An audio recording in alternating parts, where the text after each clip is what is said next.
안녕하세요. 미국 주식론 대학의 미준입니다. 6월 22일 오늘의 미국 주식 뉴스를 시작합니다. 미국 주식 투자의 정석을 지키고 있는 미준 채널에 오신 것을 환영합니다. 여러분들께서는 여러분들이 투자하고 있는 기업의 상품과 서비스를 소비자 입장에서 얼마나 이용하고 계신지 궁금합니다. 투자하고 있는 종목이 B2B를 영위한다면, 즉 다른 기업들을 상대로 한다면 좀 어쩔 수 없지만요. 만약에 B2C 기업이라면 소비자한테 이제 물건이나 상품을 판매한다면 소비자 입장에서, 고객 입장에서 그들이 제공하고 있는 상품과 서비스를 적극적으로 이용하는 것도 투자자의 하나의 바람직한 자세가 아닐까 합니다. 제가 한 1년 전부터 투자하고 있는 소비자 기업이 하나 있는데요. 바로 우버입니다. 처음에는 이제 한국에 계신 외삼촌께서 투자를 하고 계셔서 그때부터 이제 슬슬 관심을 갖게 됐고요. 그리고 나서 이제 공부를 하면 할수록, 리서치를 하면 할수록 그 비즈니스 모델이 가지고 있는 매력에 푹 빠져서 투자를 결정하게 됐습니다.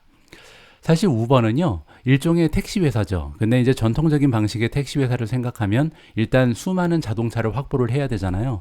그리고 이렇게 자동차가 많게 되면 정비도 해야 되고 수리도 해야 되고 굉장히 많은 비용이 이제 부과가 되겠죠. 거기에다가 이제 택시를 주차할 데가 있어야 되잖아요. 따라서 부지도 굉장히 커다란 부지가 있어야 될 것 같고요. 자, 거기에 수많은 자잘한 코스트가 굉장히 많습니다. 보험도 가입해야 되고 여러 가지 이제 운전자들을 고용을 해야 되기 때문에 부가적인 비용이 발생을 한다.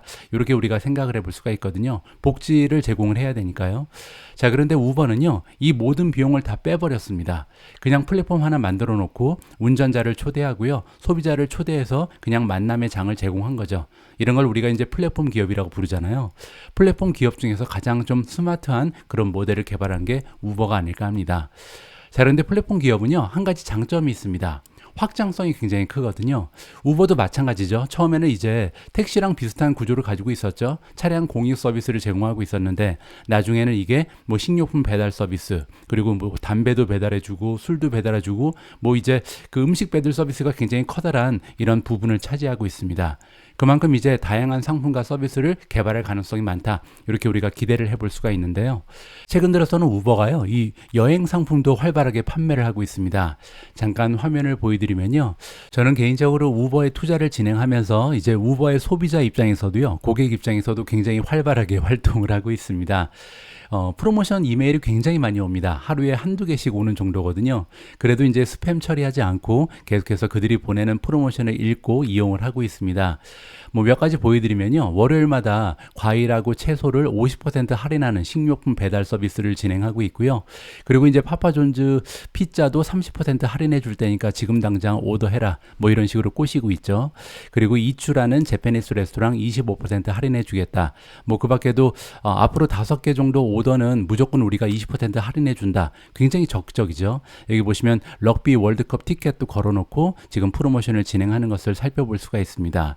자, 그리고 앞에서 말씀드린 것처럼 우버가 요즘에는요, 여행업에 굉장히 적극적으로 뛰어들고 있습니다. 일종의 온라인 그 여행사로 활동을 하고 있는데요. 자, 여기 보시면 우버 원 익스클루시브, 우버 원이 이제 멤버십 이름이고요. 20%의 캐시백을 해준다. 자, 이제는 기차표를 예약을 하면요, 20%나 캐시백을 해주는 단기 프로모션도 진행을 했거든요. 따라서 굉장히 좀 적극적으로 이 여행업 쪽에 뛰어들고 있다는 것을 볼 수가 있고요. 자, 엊그제는 이제 유로스타 티켓을 35파운드에 제공해주는 깜짝 세일도 진행을 했습니다.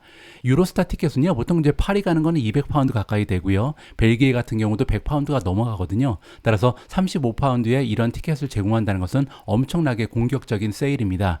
물론 이제 이틀간만 딱 깜짝 세일이 진행되긴 했는데요. 자, 그만큼 유로스타에서 이렇게 성수기에도 불구하고 저가의 티켓을 제공해 준다는 것은 우버의 영역이 점점 커지고 있다. 굉장한 네트워크를 지금 형성하고 있다. 이 점을 우리가 살펴볼 수 있는 거죠. 따라서 주주 입장에서요, 이런 프로모션을 볼 때 정말 뿌듯한 느낌이 들고요. 자, 우버라는 플랫폼이 정말로 네트워크 효과를 형성하고 있구나. 자, 네트워크 효과는 다시 한번 말씀드리면요, 점점 더 많은 사용자가 유입이 되면서 그 플랫폼의 영향력, 힘이 커지는 겁니다. 자, 이렇게 35파운드의 그 유로스타 티켓을 살 수 있을 만큼 힘이 커졌잖아요. 자, 이렇게 되면 점점 더 많은 소비자들이 우버를 이용할 가능성이 높죠. 기차표도 예약을 하면 막 20%까지 캐시백을 해주니까요. 따라서 그렇게 되면 점점 더 많은 소비자들이 우버를 이용하게 될 거고, 그렇게 되면 비즈니스 입장에서는요, 우버를 통해서 영업을 하는 것이 훨씬 더 효과적이죠. 따라서 많은 상인들, 많은 비즈니스들이 소비자를 만나기 위해서 우버로 뛰어들 것이다. 그리고 좀 더 적극적인 프로모션을 우버를 통해서 진행할 것이다. 따라서 우버의 영향력, 우버의 네트워크 효과는 점점 커질 수 있다. 개인적으로 기대를 하고 있습니다. 자, 여러분들께서도요, 여러분들께서 투자하고 계신 종목, 여러분들이 사랑하는 기업들 직접 소비자로서 이용을 하시면서 지속적으로 모니터링을 하셨으면 합니다. 자, 6월 22일 준비된 오늘의 미국 주식 뉴스 바로 시작합니다.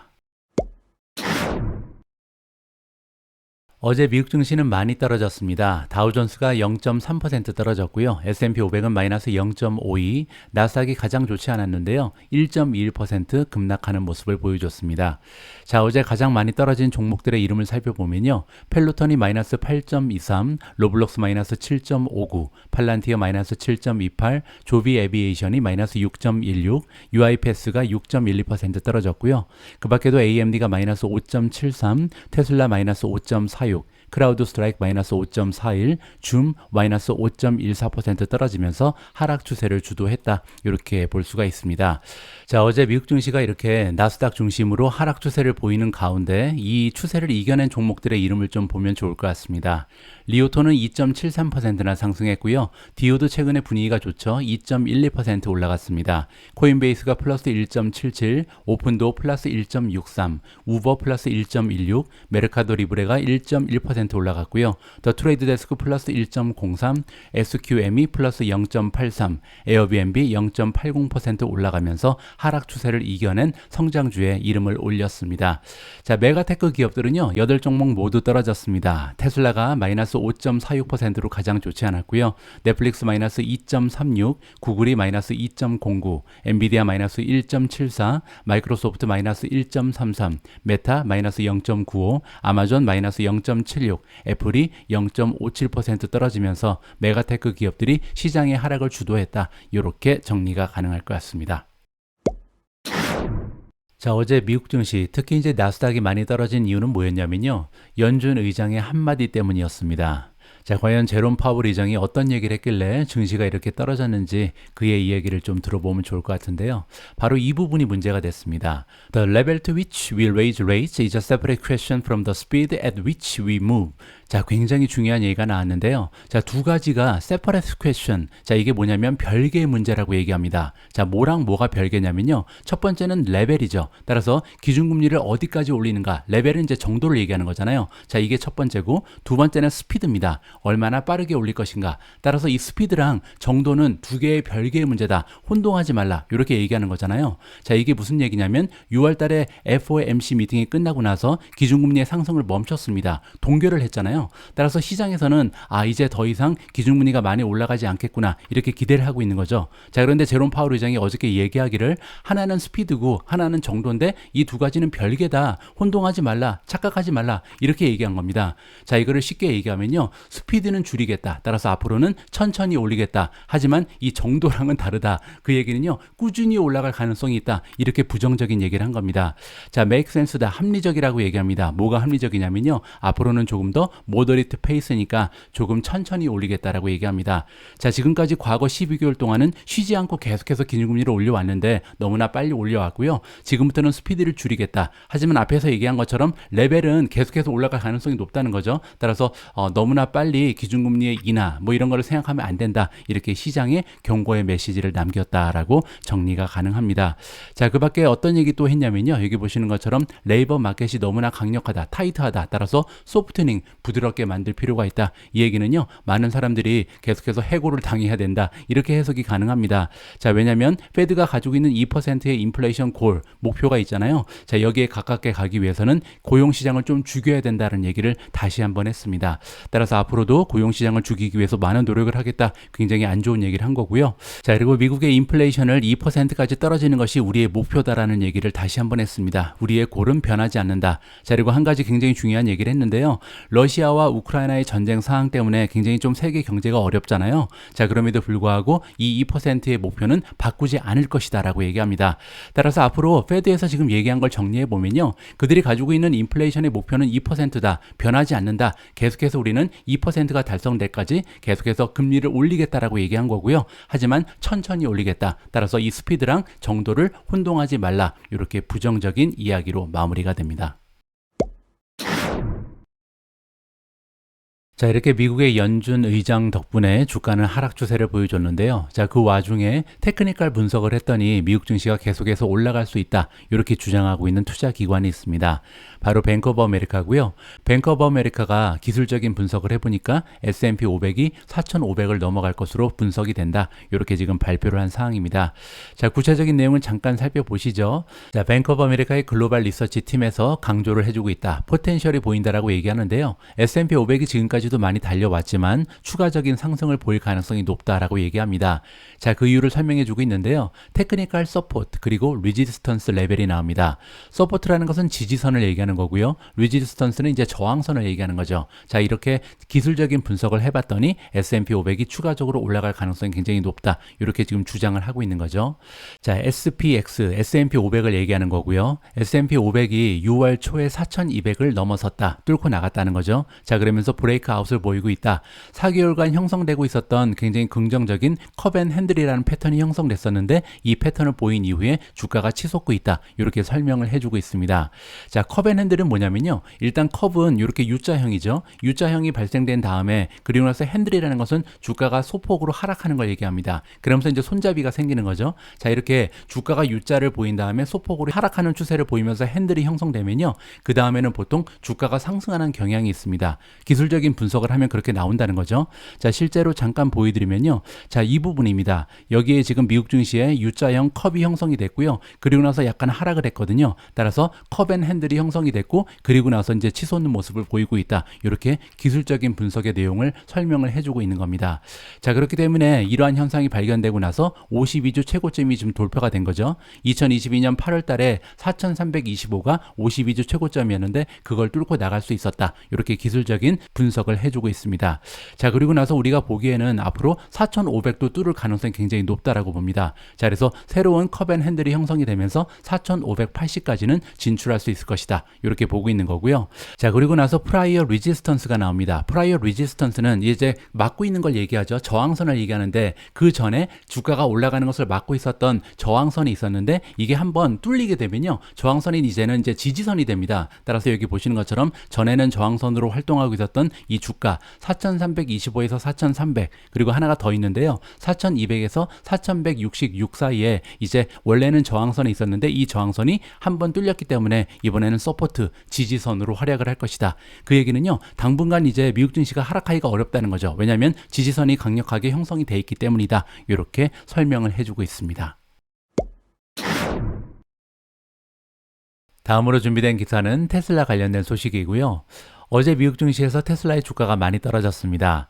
하루 동안 5.46% 하락했는데요. 자, 그런데 사실 어제 하루 동안만 테슬라 관련해서 커다란 호재가 3가지가 전달이 됐거든요. 따라서 어제 테슬라의 주가 하락을 무색하게 만든 3가지의 호재를 점검해 보면 좋을 것 같습니다. 자, 텍사스라는 미국의 주 이름이 등장을 합니다. 텍사스가 미국의 첫 번째 주가 됐다. 맨데이트는 법률로 제정한 겁니다. 자, 어떤 부분을 법률로 제정했냐면 테슬라의 전기차 차징 스탠다드가 있잖아요. 우리가 보통 NACS 방식이라고 부르는 거죠. 자, NACS 방식을 법률로 지정했다라고 로이터 통신에서 보도를 해주고 있습니다. 따라서 이 부분은 CEO인 일론 머스크에게 휴지 윈이다, 엄청난 호재다라고 얘기하고 있는데요. 자, 왜냐하면 지금 현재 테슬라의 경영진 일론 머스크는 계속해서 이 NACS 방식을 산업의 스탠다드로 만들기 위해서 노력을 하는 중이다라고 설명을 덧붙이고 있습니다. The State, 텍사스 주를 얘기하는 거고요. 텍사스 주에서는 require, 요구할 것이다 라고 나와 있고요. EV 차징 컴퍼니는 차지 포인트 같은 충전 기업을 얘기합니다. 충전 기업이 어떠한 부분을 만족시켜야 되냐? 테슬라의 노스 아메리칸 차징 스탠다드, NACS 방식, 그리고 CCS 방식 2가지를 모두 가지고 있어야 된다라고 얘기합니다. 자, 뭐를 하기 위해서냐면요. qualify, 즉 자격을 획득하기 위해서. 자, 스테이트에서 주는 프로그램이 있다. 이 얘기는 뭐냐면요. 연방 정부의 이제 보조금이 있잖아요. 이 보조금을 주 정부에서 나눠주는데 이 주 정부에서 보조금을 획득하기 위해서는 이 2가지 방식을 모두 가지고 있어야만 받을 수 있는 자격이 생긴다. 이렇게 정리해 볼 수가 있는 거죠. 자, 다이렉트 커런트, 이게 이제 DC입니다. DC라는 것은 직류를 얘기합니다. 원래 이제 완속 충전은 AC거든요. 이제 AC가 아니라 이 직류를 이용하는 파스트 차저 같은 경우는요. 반드시 CCS 포트 그리고 NACS 방식 포트를 하나씩 갖고 있어야만 이러한 주정부의 보조금을 받을 수 있다. 이렇게 우리가 이해 이해를 해볼 수가 있습니다. 자, 텍사스가 이런 결정을 한 것은요, 다른 주에도 많은 영향을 미칠 가능성이 높다. 따라서 앞으로 다가오는 미래에 미국의 많은 주에서도요, NACS 방식을 채택할 가능성이 높다는 거죠. 자, 이렇게 되면요, 조만간 이 NACS 방식이 새로운 차징의 스탠다드가 될 가능성이 높다라는 전망이 대두되고 있습니다. 자, 이게 첫 번째 굿뉴스였고요. 자, 두 번째 호재는 중국에서 발생을 했습니다. 자, EV, 전기차 기업에 텍스 브레이크를 줄 것이다. 세금 감면 혜택을 72.3빌리언이나 줄 것으로 발표가 나왔거든요. 자, 이 부분에 대해서는 잠깐 다른 기사를 보도록 하겠습니다.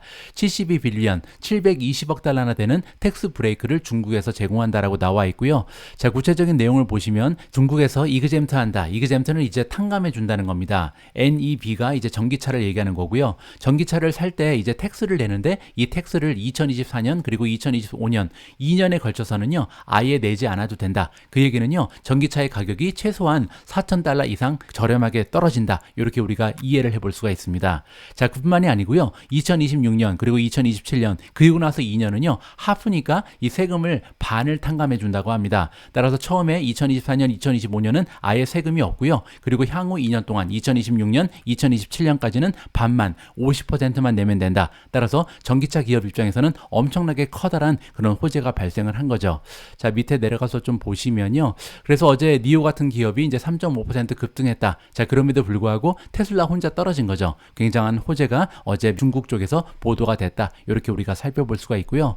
자, 한 가지의 호재가 더 있는데 이 부분은 아직까지 조금 설레발이긴 합니다. 자, 테슬라의 CEO인 일론 머스크가 힌트를 줬다라고 나와 있는데요. 자, 그 힌트의 내용은 뭐냐면 테슬라가 인도에 진출할 것이다 라는 반가운 소식입니다. 뭐 중국과 규모가 맞먹는 엄청난 규모의 시장이 인도잖아요. 따라서 만약에 인도에 테슬라가 진출할 수만 있다면 이렇게 커다란 뉴스는 없을 것이다. 개인적으로 판단을 하고 있고요. 자, 인도에 언제 정도 들어갈 수 있냐? As soon as humanly possible이다. 따라서 인간의 힘으로 가능한 한 빨리 들어갈 것이다. 그 얘기는요, 정말 조만간에 엄청난 뉴스가 발생할 가능성도 있다. 우리가 기대감을 높여볼 수가 있겠죠. 자, 그리고 최근에 어제 제가 방송에서 말씀드린 것처럼 인도의 수상인 모디가 미국에 방문하고 있잖아요. 따라서 이 방문 기간 동안 일론 머스크랑 만났고요. 따라서 협상이 굉장히 잘 진행됐구나라는 것을 이번 기사를 통해서 직접 확인할 수가 있었습니다. 자, 어제 테슬라는요, 이렇게 세 가지의 커다란 호재가 발생을 했습니다. 굉장히 좀 굵직굵직한 소식들이죠. 따라서 기업의 가치는 점점 더 올라가고 있다. 하지만 기업의 가격은 5% 이상 떨어지는 추세를 보여줬습니다. 다음으로 준비된 기사에는 구글의 유튜브가 등장합니다. 자, 유튜브 관련해서 굉장히 긍정적인 소식이 들려서요, 여러분들과 함께 읽어보도록 하겠습니다.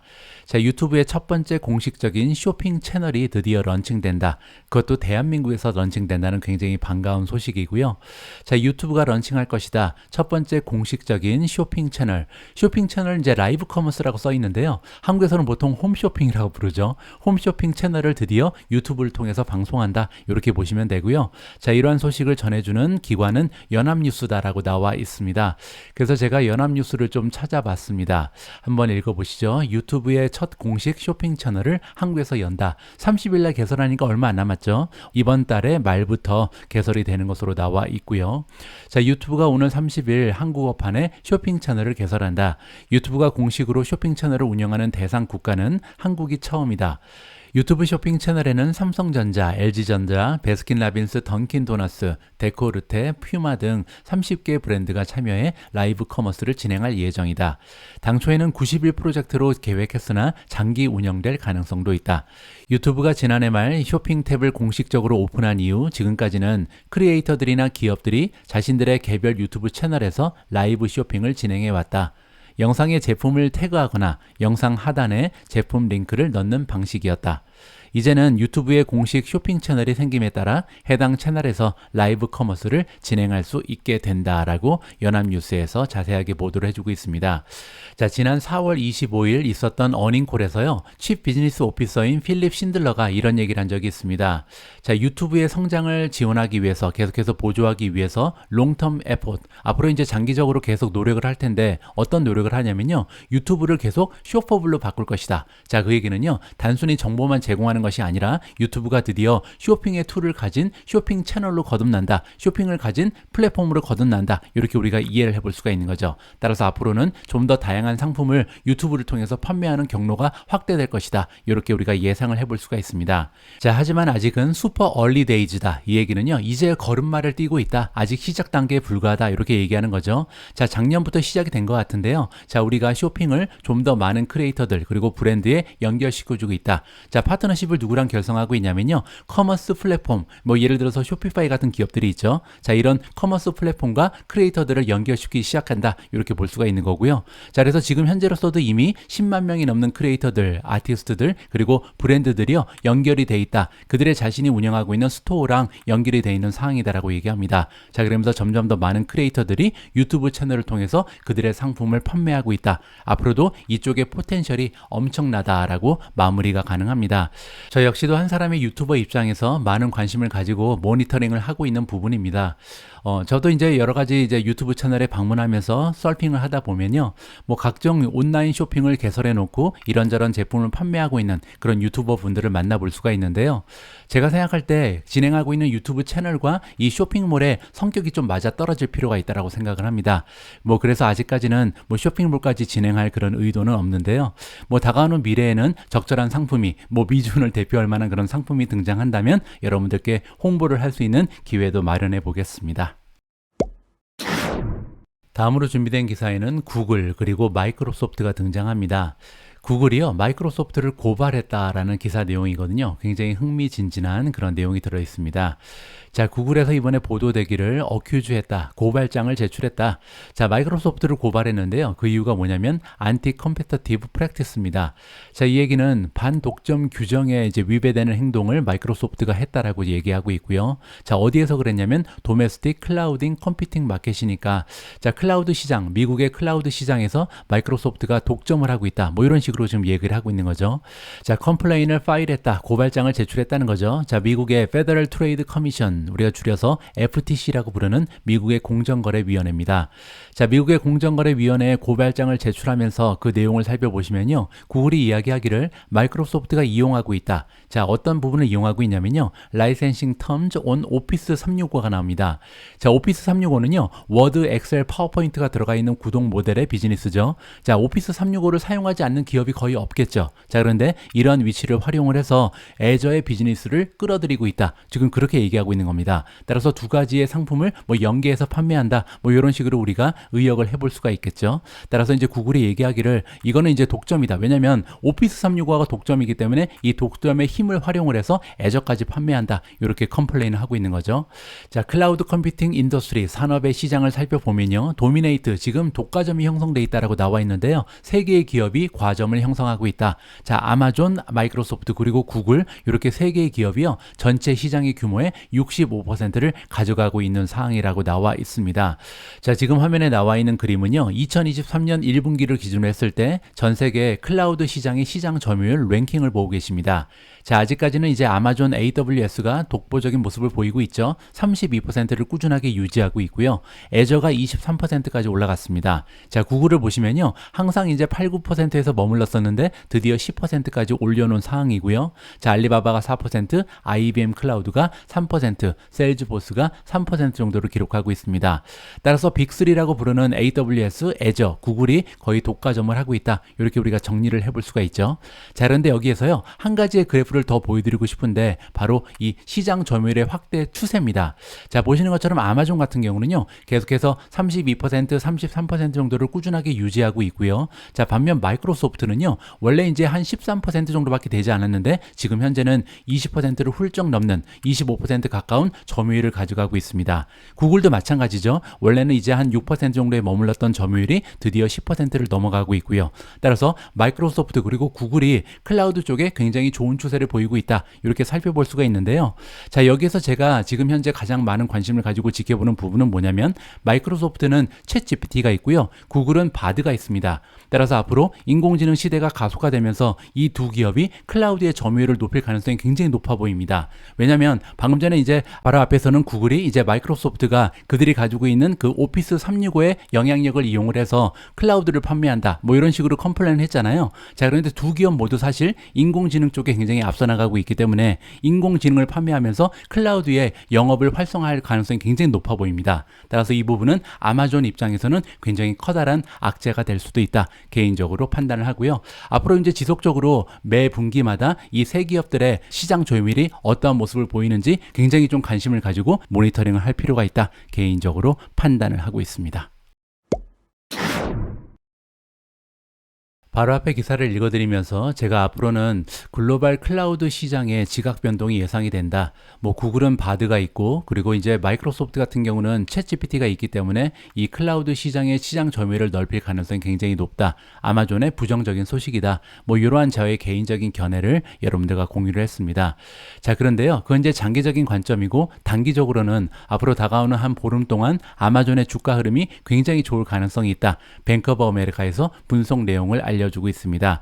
자, 그 이유를 잠깐 살펴보시면요. 자, 아마존이 어제 발표를 했습니다. 오피셜 공식적으로 발표를 했다라고 나와 있고요. 프라임데이라는 얘기가 나옵니다. 프라임데이는 뭐냐면요, 아마존이 매해 이제 1년에 한 번씩 스팟 세일을 진행합니다. 우리가 보통 깜짝 세일이라고 부르는 거죠. 따라서 1년에 딱 이틀씩 엄청나게 많은 할인율을 적용하면서 굉장히 좀 커다란 세일을 진행을 하는데요. 그 프라임데이가 7월 11일 그리고 7월 12일 이틀에 걸쳐서 있을 예정이다라고 어제 공식적으로 발표가 나온 것 같습니다. 자, 그런데 뱅크 오브 아메리카에서요, 그러면 그동안 아마존이 이렇게 프라임데이를 진행할 때 그 전에 주가 흐름은 어땠는지 과거의 역사를 좀 분석을 해봤더니요, 굉장히 재미있는 수치가 나오게 됩니다. 자, 2015년부터 2022년까지 단 1년도 쉬지 않고요, 프라임데이를 앞두고 나서 주가가 13일간 그리고 5일간 계속해서 상승 추세를 보여줬습니다. 단 한 번도 마이너스를 보인 적이 없는 거죠. 자, 특히 13일을 앞두고는, 그러니까 이제 한 2주 정도를 얘기하는 거죠. 자, 프라임데이를 앞두고 한 2주 동안 주가의 흐름을 보니까요, 2015년에는 5.6% 올라갔고요, 2016년에도 5.3%, 0.4, 9.0, 5.1, 그리고 이제 2020년에는 15% 가까이 껑충 뛴 적도 있고요, 재작년에는 8.3%, 그리고 작년에도 2.8%가 올라갔습니다. 따라서 아마존이 프라임데이를 개최하기 전에 한 2주 동안은 주가가 굉장히 좋은 모습을 보통 보인다. 5일을 앞두고도 마찬가지죠. 따라서 1주, 2주 정도 굉장히 좀 긍정적인 주가의 흐름을 보여왔던 것이 아마존이다. 이렇게 우리가 정리를 해볼 수가 있겠습니다. 자, 월가에서 일하고 있는 대부분의 애널리스트들은 지금 아마존이라는 종목이요, 조금 더 달릴 수 있는 여유가 있다, 여력이 있다라고 평가를 하는 것 같습니다. 뭐 최근 들어서 50% 정도 올해 들어서 이제 주가가 껑충 뛰어 올랐지만 아직까지 더 오를 수 있는 여력이 있다는 거죠. 자, 91% 아마존을 커버하고 있는 애널리스트 중에 무려 91%가요 지금 바이를 주고 있습니다. 매수 의견이죠. 자, 그리고 평균적인 프라이스 타겟 목표 주가를 보시면 137.54가 나오고 있습니다. 그렇게 되면요, 앞으로도 한 10% 가까이 주가가 상승할 가능성이 높다. 따라서 지금도 매수 시점이다. 이렇게 해석이 가능한 거죠.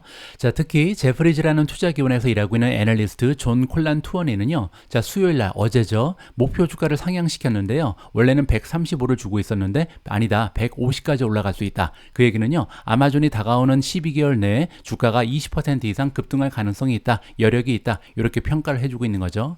자, 그 이유가 궁금해지는데요. 자, 우리가 믿기로는 업사이드가 있다. 어떤 부분에 업사이드가 있냐면요, 지금 현재 시장이 가지고 있는 컨센서스가 있잖아요. 자, 이 에비타보다 8% 정도 더 올라갈 수 있다. 따라서 실적이 이 어닝의 전망치보다 훨씬 더 좋게 나올 가능성이 높다라고 전망을 내비치고 있습니다. 자, 그리고 또 한 가지는 뭐냐면 굉장히 긍정적인 분위기가 형성돼 있다. 자, 지금 현재 테크주들이 지금 인공지능의 영향으로 인해서 굉장히 주가가 많이 올라간 상황인데요. 자, 그래서 이 아마존도 분위기가 굉장히 좋다라고 얘기합니다. 따라서 조금 더 멀티플이 올라갈 것이다. 실적도 좋아질 것이고 프라이스 어닝 멀티플, 즉 PE 레이시오도 지금 현재 수준에서 더 상승할 가능성이 높다. 이렇게 정리가 가능한 거죠. 자, 콜란 투아니가 또한 첨언을 해주기를, 이 주식은, 아마존이라는 주식은요, 베네핏을 받고 있다. 어떤 부분에서 베네핏을 받고 있냐, 수혜주냐면요, 아티피셜 인텔리전스입니다. 자, 그 이유를 살펴보면요, 아마존 웹 서비스, 즉 이 아마존의 클라우드 비즈니스가 인공지능으로 인해서 수요가 증가할 것이다. 이렇게 보고 있는 거죠. 따라서 이 의견은요, 아까 제가 제시한 의견과 잠깐 다르죠. 자, 왜냐면 절대값을 봤을 때는 이 말이 맞습니다. 왜냐면 아마존이라는 기업이 지금 1등 기업이잖아요. 클라우드 1등 기업 입장에서 점점 더 많은 기업들이 인공지능에 진출을 하게 되면 아무래도 클라우드의 수요도 급등할 가능성이 높습니다. 따라서 파이가 커진다는 거죠. 아마존 입장에서는 클라우드의 파이가 커지는 긍정적인 효과를 창출할 수가 있겠죠. 자, 하지만 부정적인 부분은 방금 전에 제가 의견을 드린 것처럼 이 마이크로소프트 그리고 구글의 영향력이 점점 더 커질 가능성이 높다. 그렇게 되면요, 아마존의 파이는 커지지만 오히려 시장 점유율은 떨어질 가능성이 있다. 따라서 상대적으로 조금 빈곤해 보일 수가 있는 거죠. 그래서 마이크로소프트랑 그리고 이제 구글보다 아마존이 조금씩 처지는 모습이 보이지 않을까 개인적으로 걱정스러운 마음을 가지고 있습니다. 자, 오늘 마지막으로 준비된 기사는 애플 관련된 소식이고요.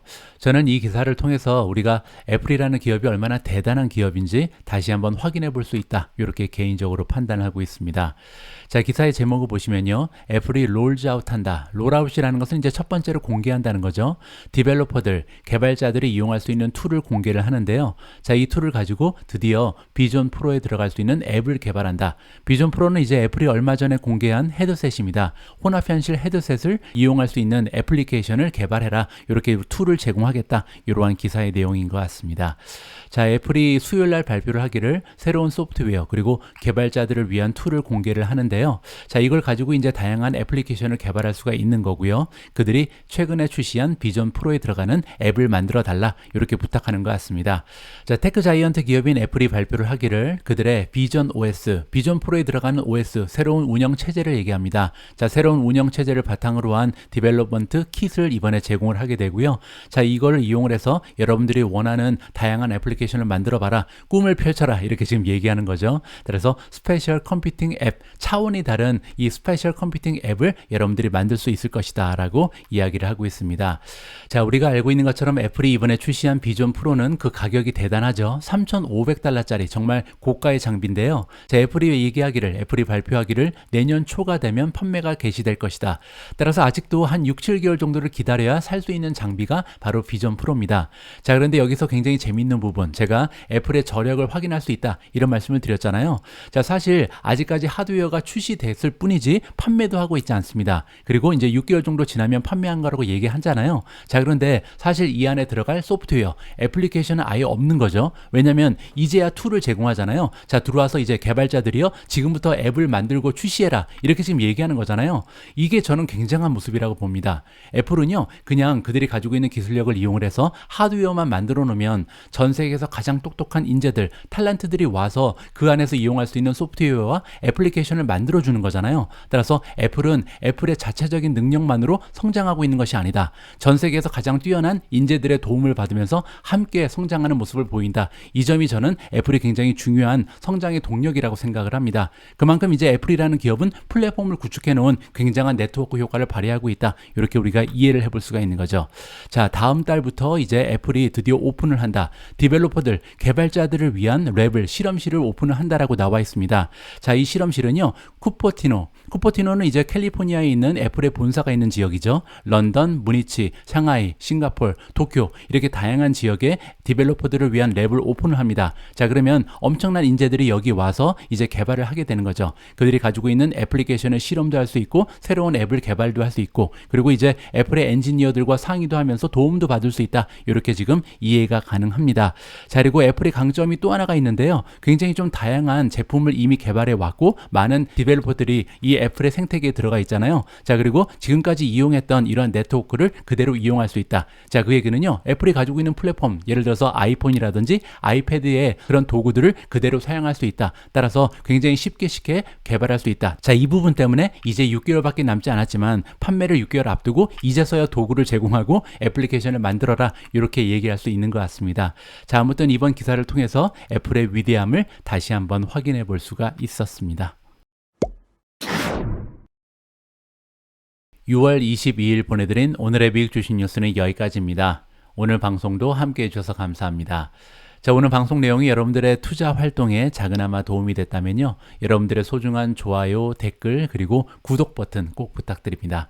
저는 내일도 여러분들 투자 활동에 도움될 수 있는 다양한 정보 모아서 다시 인사드리겠습니다. 우리 모두가 미국 주식 투자로 은퇴하는 그날까지 다 함께 화이팅입니다. 행복한 하루 되세요. 감사합니다.